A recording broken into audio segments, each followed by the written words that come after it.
Greetings everybody, we're back again. You're going to get 2 videos today. It's a special day. So we're going to talk about some more Xbox games, but this time we're going to transition to Xbox 360.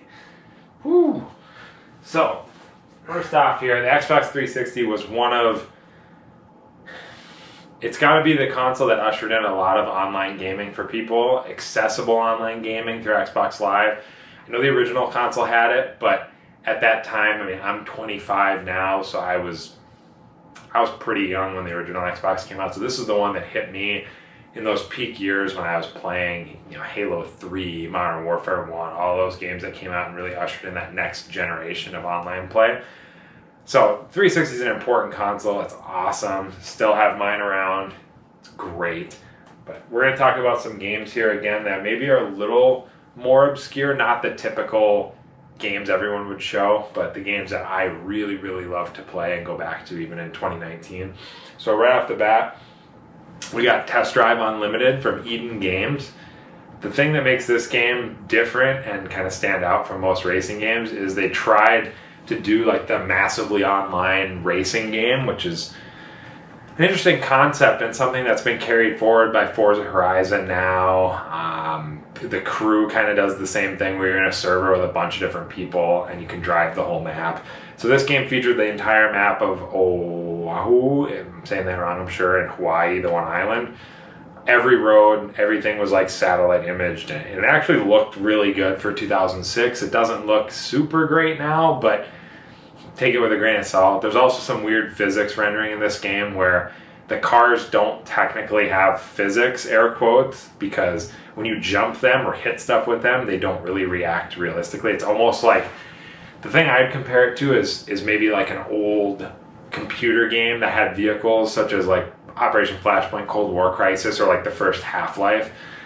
Not a ton of physics rendering going on, but the actual driving of the cars feels pretty good. So it's a bizarre thing. I'd love to ask the developers what they did with that, but just probably running out of system resources or whatever game engine they had been using at the time. But the thing about this game, again, was just the whole island being free and open, and the ability to play it all online with people was very cool. Another feature, too, that you really don't know about other than seeing the pictures on the box is that there's actually motorcycles in this game, and you wouldn't realize it or unlock them until about halfway through the game or a little after halfway through the game. So I never knew there was motorcycles till I played the game probably like the 3rd time and actually played all the way through it. So that's pretty cool. But yeah, that's about it for that. The second one is going to be the reboot of Wolfenstein. You can see the box here. This one is very, very cool and very underrated. It's the Raven Software, id Software game. It runs on what I believe is the id Tech 4, which is like the Quake 4, Quake Wars Enemy Territory, Prey from 2006, 2005. That's the engine this runs on. And it looks pretty good. It has awesome dismemberment, awesome, typical Wolfenstein violence. Not to the level of the newer Wolfenstein games, but this game is more like the old school style. Whereas it's not open world, it's nothing like that. It's your mission, you go do it. But there are hub missions in this that connect the missions together, or hub worlds. So it's pretty cool. You can upgrade your skills, you can upgrade your weapons, you can do all that. This game's pretty awesome, and it's still relatively cheap for the 360. A lot of 360 games are still really cheap, which is awesome because you can really dig in and find a lot of awesome games to play. So this is one that I would definitely recommend checking out. Here is going to be a very common one on most people's lists for best 360 game. This is Oblivion. This in particular here is the Game of the Year edition. This one gives you the base game, and it gives you the Knights of the Nine, and it gives you the Shivering Isle DLC, which are very good DLCs actually. They add a lot to the game. They add some cool worlds. They add new weapons. They add new armor. They add new characters. It's pretty awesome. So this one was the first, along with, I would say, Morrowind before. These are the 2 RPG games that really got me into playing RPGs and liking the genre and liking the whole building your character and just sinking hours upon hours into the game. So yeah, the world's great.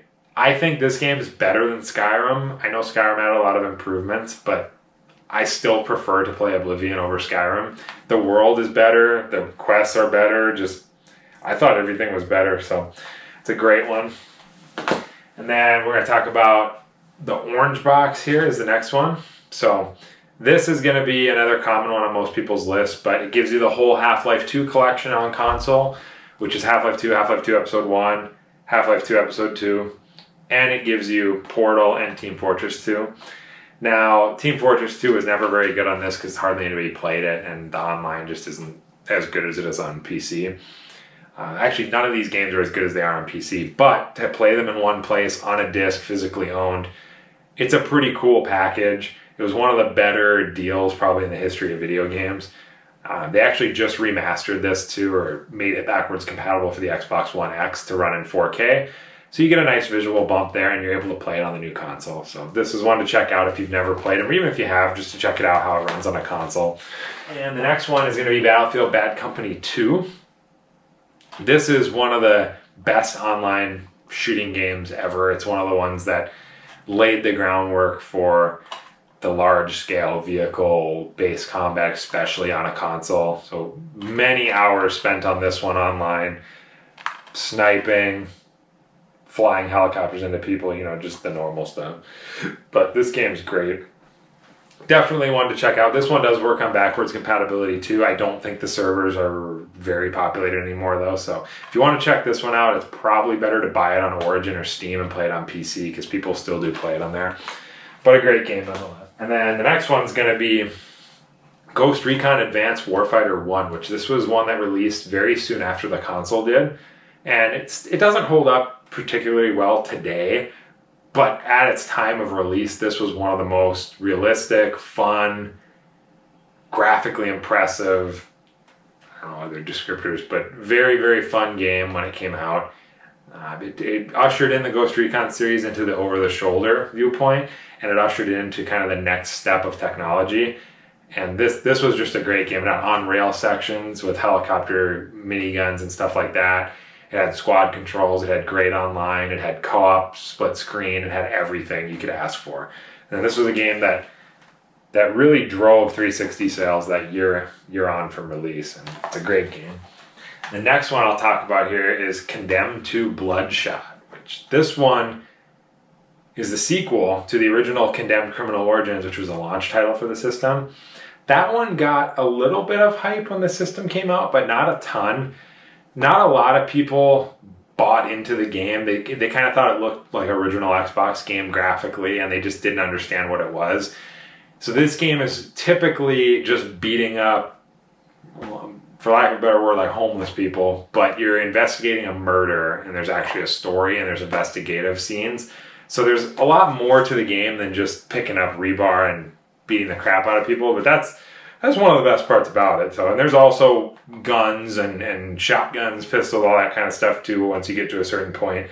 But the brutal melee combat is kind of what you play this for. And actually they added multiplayer to it, and it worked okay. Not a lot of people ever played it, but when it was thriving, it was okay to play. It was kind of fun.